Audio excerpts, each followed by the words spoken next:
FM 89.1, Radio Universidad. Y comenzábamos el programa hablando de este tema. Yo decía, vi hace unos días, ¿no?, un libro sobre la alienación parental, que es esta violencia que se ejerce, ¿no?, con los más chicos, donde hay denuncias falsas, abandono, maltrato, violencia, y donde el vínculo, ¿no?, paterno-filial se judicializa con denuncias, ¿no?, que hacen que, bueno, con los procesos judiciales esto se extienda en el tiempo y haya chicos que a los que se les impida tener el vínculo con ese padre o con esa madre con la que no vive. Así que para hablar de este tema estamos en contacto con Mauricio Mizrahi, que es doctor en Derecho y Ciencias Sociales, fue juez civil por casi 30 años, es profesor titular consulto de la Universidad de Buenos Aires.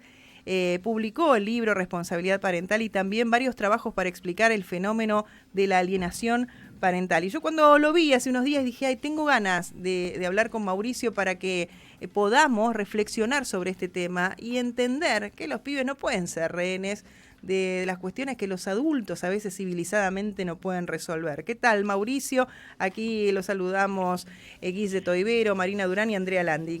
¿Cómo va? Muchísimo gusto, es un placer poder tomar contacto con todos ustedes, es realmente un gusto, así que y gracias por comunicarse conmigo. Bueno, a ver, usted conoce esto, ¿no? Si fue juez en el fuero de familia durante 30 años, ha visto casos muy de cerca donde... En realidad no fui 30 años, ejercí, me dediqué a esta actividad hace más de medio siglo, parte de esa cantidad estuvo en la justicia.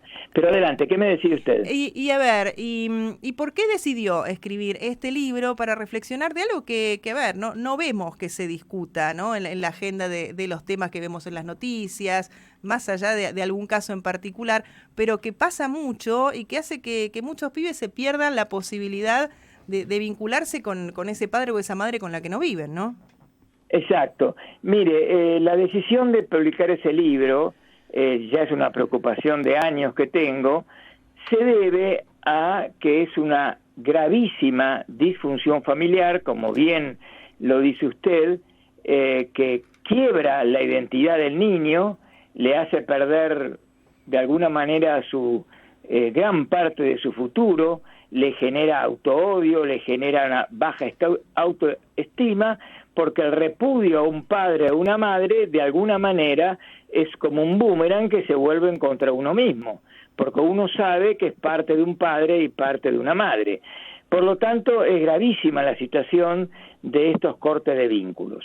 Ahora, ¿por qué también en particular me preocupé de escribir sobre esto? Debido a que hay, ¿cómo le puedo explicar? A ver, hay lamentablemente una campaña irracional, absolutamente sin fundamento, que no tiene ninguna lógica, digamos que no se mantiene, no hay manera de poder sostenerla, que está impulsado por, yo diría, y objetivamente son grupos fundamentalistas.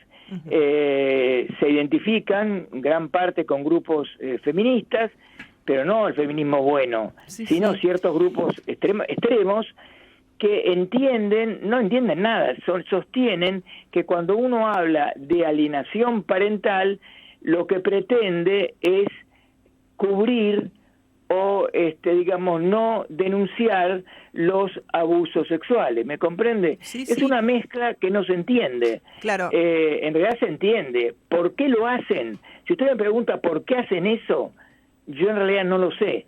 En realidad ninguna acción fundamentalista tiene explicación lógica, no tiene. Por eso hablamos de fundamentalismo. No se puede explicar. Uno lo que escucha de ellos, sí, porque lo que pretenden, los que defienden la alienación parental es, digamos, que no sean condenados los abusadores y que los abusadores de niños continúen impunes. No sé lo que tiene que ver esto con el tema nuestro, porque la condición sine qua non Es decir, la condición fundamental para que se dé la alienación parental es que el rechazo del hijo sea injustificado. Claro. De modo tal que si hubo abuso, si hubo, como usted dijo muy bien, maltrato, si hubo abandono terrible, ahí no hay alienación parental. Claro. El rechazo del hijo de algún modo es justificado. Y bueno, habrá que luchar a ver si ese padre en algunos casos podrá recuperarse o no. Aparte, la Sí, alienación adelante. parental no tiene que ver con el género. Acá recordábamos el caso de Gabriel Arias Uriburu, ¿no? Esta chica que es, bueno, hija de diplomáticos, no tiene que ver tampoco con la clase social, sino con un padre que le impide la vinculación, ¿no? Con la otra parte. Puede ser madre, padre, y que, bueno, le llena la cabeza con denuncias que a lo mejor no existen, y esto se judicializa, y esto se extiende en el tiempo, y a lo mejor después la justicia falla a favor del que tenía razón, ¿no? De alguien que lucha para ver a su hijo o a su hija, pero pasó mucho tiempo, y el daño ya se hizo. Claro. De hecho, yo el principal caso que tuve yo de alienación parental, poco antes de retirarme de la Cámara, el alienante, o sea, el perturbador, digamos, era un hombre. Y eran adolescentes que estaban totalmente captados y chupados por el padre. Y la pobre madre padecía realmente esta consecuencia de digamos, esta acción de exclusión. Quiero aclarar que se entienda por qué pasa esto. Esto pasa por varias razones. La primera, este acto que lleva a cabo, este acto de exclusión, esta, digamos, campaña de desprestigio, esta campaña de denigración que lleva a cabo un padre contra el otro, hombre, mujer, no importa, para que se rompa el contacto con el hijo, y normalmente se debe a pase de facturas, ¿no? Es el narcisismo herido, el hombre o la mujer abandonada, vaya a saber los problemas que... Y bueno, ¿y la venganza cuál es? No ves más a tu hijo.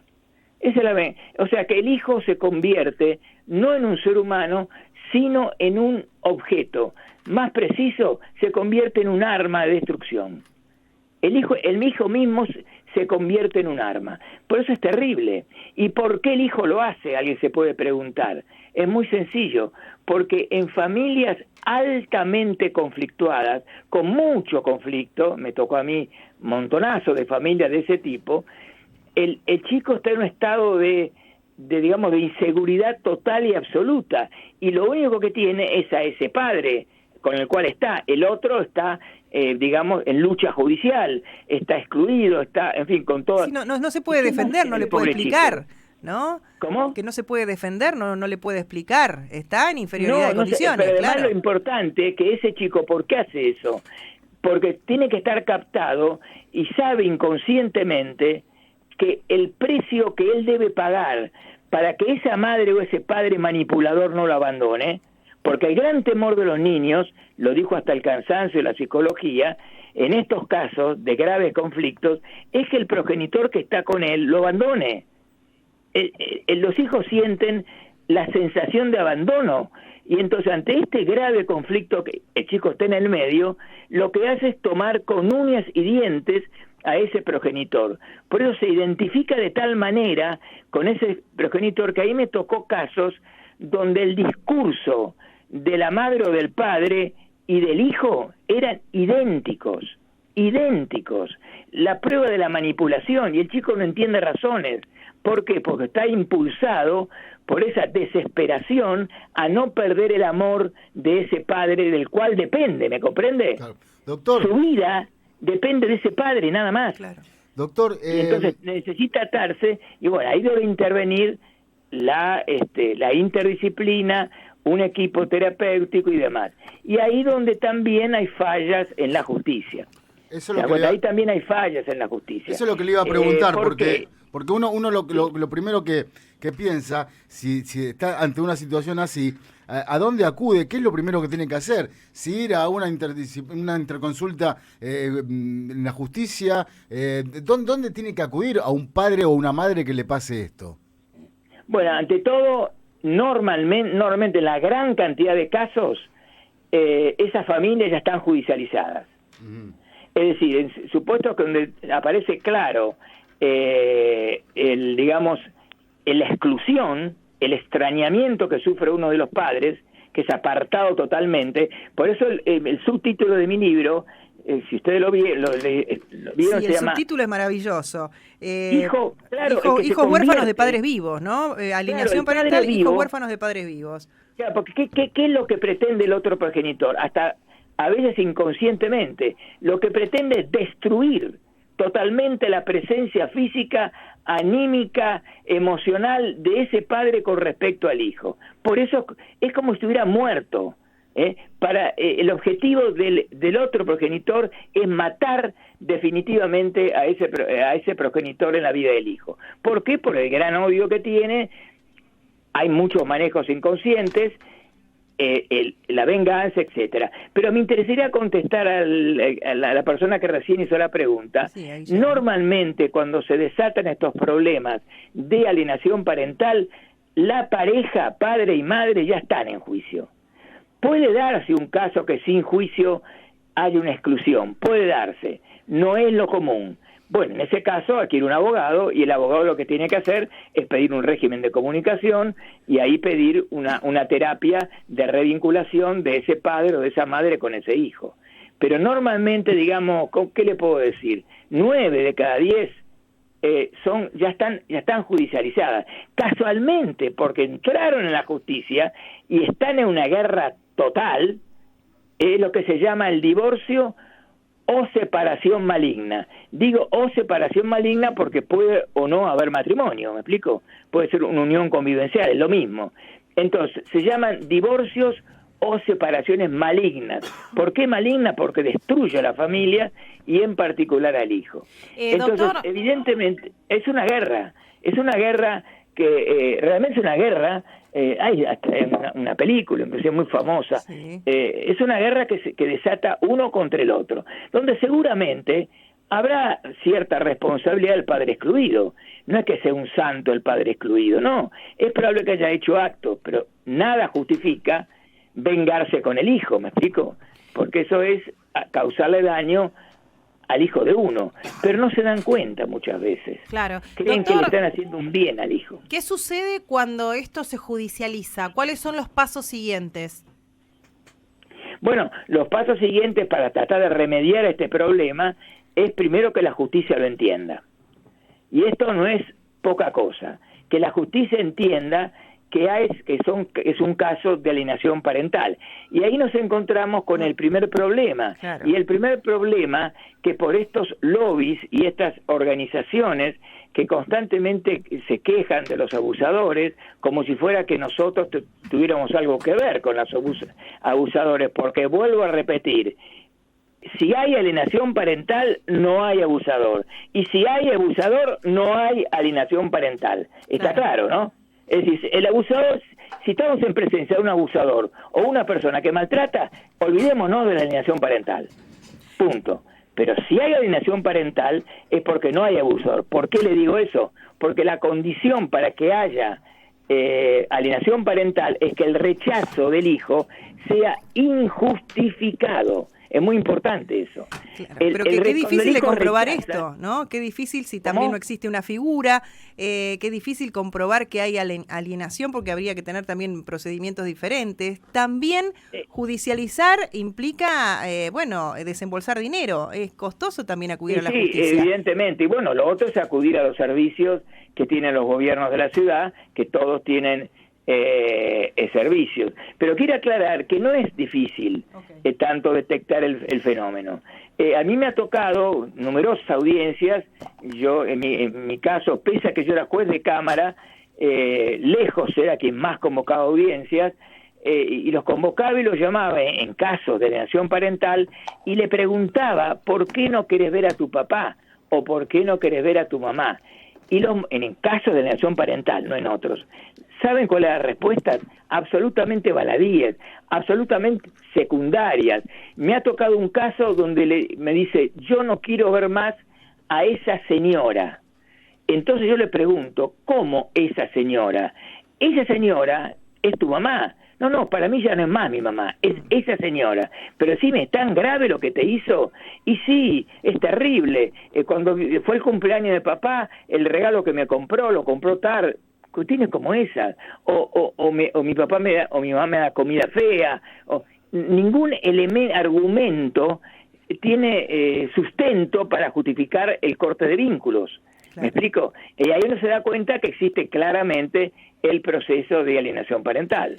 Claro, y más allá, digo, después que haya un fallo a favor de quien está a lo mejor peleando por ver ese hijo que no puede, después si ya ese vínculo afectivo ese hijo lo rompió, decidió romperlo, es muy difícil después de reconstruir. Es muy difícil recuperar. Por eso, en la alienación parental nosotros decimos que estamos en una lucha contra el tiempo.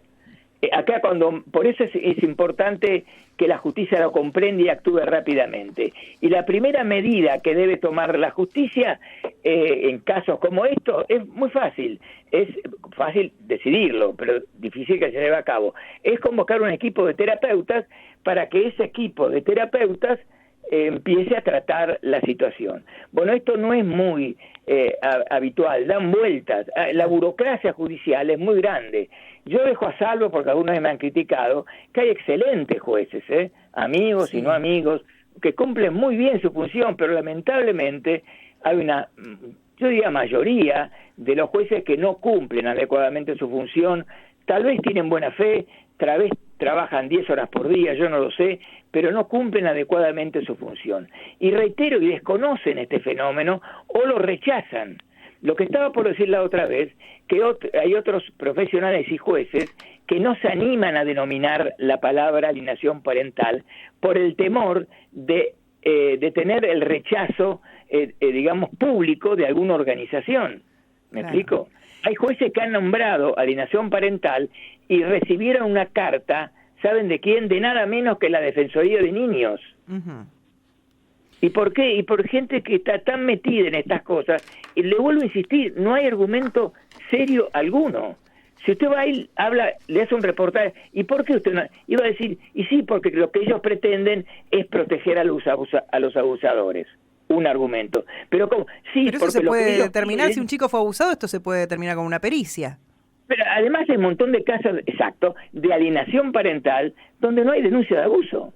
Claro. De hecho, en ese gran caso que a mí me tocó, digo gran porque fue muy complicado, que el alienante era el padre, la madre, el padre a la madre es la excluida, digamos, el padre no acusaba a la madre de abusadora. No.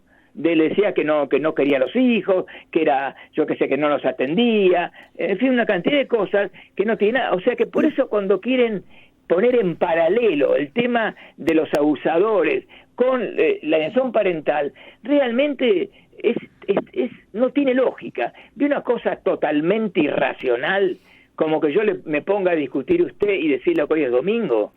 Se me ocurrió esta tontería de decirle. Y yo digo, mire, hoy es domingo. Usted dice, no, perdóneme, usted está loco, no es domingo. Bueno, de ese nivel es la falta de lógica. Y Mauricio, usted dijo que convocaba muchas audiencias, más allá que era juez de cámara. ¿Y ha logrado en algún momento, cuando tenía frente a frente, ¿no? al que sometía, ¿no? y al sometido, poder modificarle la opinión a ese adulto? En algunos casos daba resultado, porque yo lo que disponía, que tuve algunas críticas y lo haría hoy de nuevo, es tratamientos compulsivos. ¿Qué significa tratamientos compulsivos? Que se entienda bien. Porque si yo, juez, dispongo, bueno, la familia tal tiene que hacer una terapia y me quedo ahí, el progenitor que quiere excluir, se pone contentísimo porque lo va a frustrar. Porque la gran estrategia que tiene el manipulador o manipuladora es que no avance, que la cosa no mejore. Claro. Porque ahí es donde mantiene el control y el dominio sobre ese hijo, ¿me comprende? Entonces, ¿cuál es la única manera de avanzar? Es disponer fuertes sanciones para el caso de incumplimiento. Entonces nosotros disponíamos en las resoluciones que es obligación del padre o madre, el cuidador, de llevarlo, y si no lo llevaba tenía fuertes multas. En aquel entonces llegaba a aplicar multa de hasta de 40.000 pesos. Si estuviera hoy aplicaría multa de 500.000 pesos diarios. El asunto tiene que ser tan grave, de tal magnitud, que no tenga otra alternativa el progenitor que llevarlo.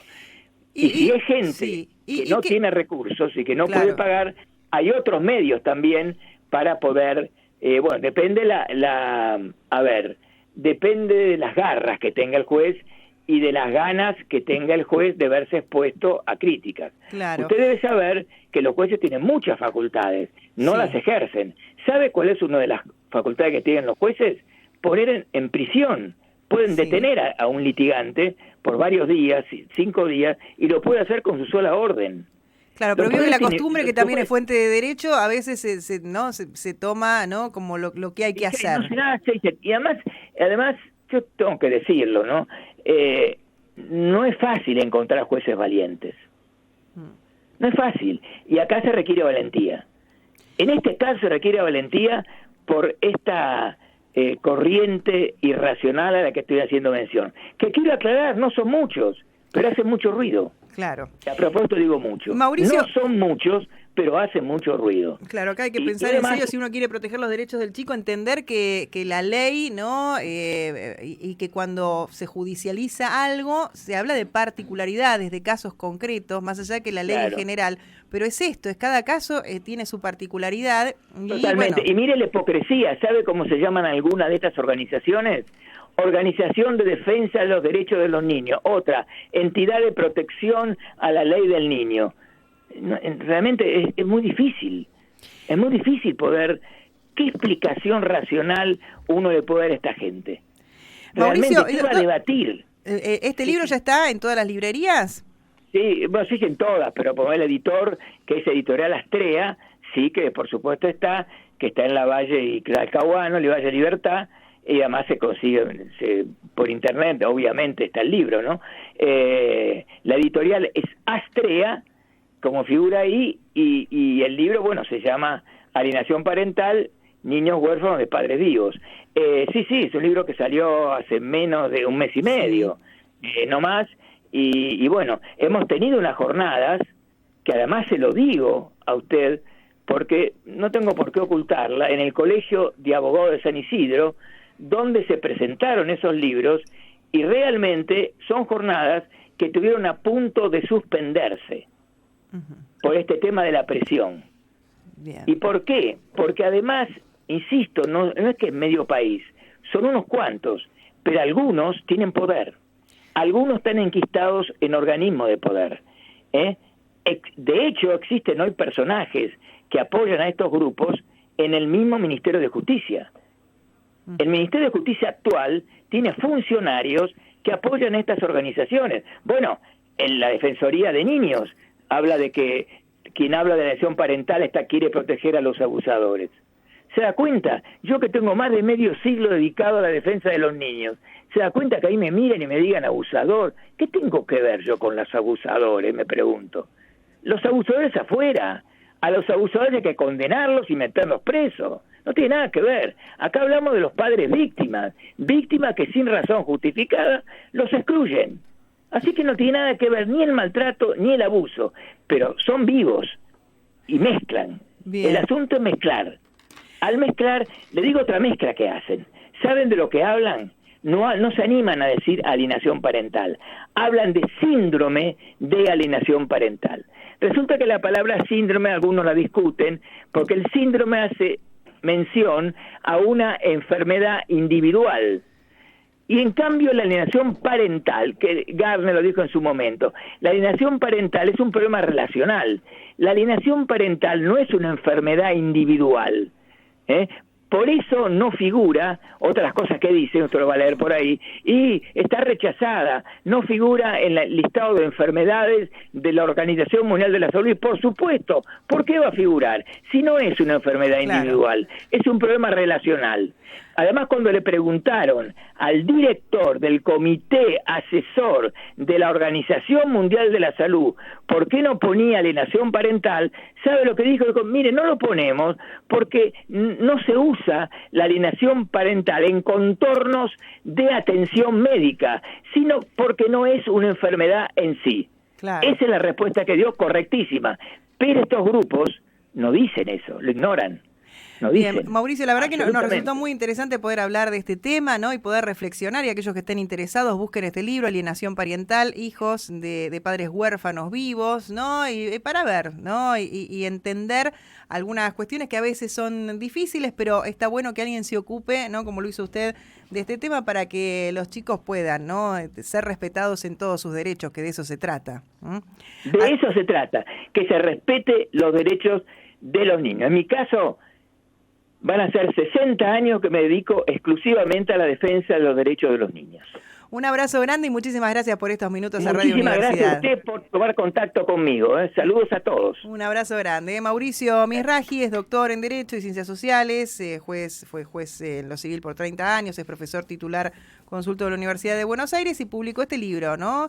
Alienación Parental, hijos de padres huérfanos vivos. Nos quedamos todos como recalculando, porque creo que todos conocemos a alguien, Sí, obvio. ¿no? Que no puede ver a su hijo por, a su hija, ¿no? Y que por eso digo, no tiene que ver con la cuestión de género, tiene que ver con estos enojos, con estas broncas, con estas venganzas, que pensás que se lo haces al otro, ¿viste? Al que fue tu par, y en realidad, ¿no? Estás jodiéndole de por vida la cabeza a tus hijos. Desde la Universidad Nacional de La Matanza, Radio Universidad FM 89.1. Siempre cerca.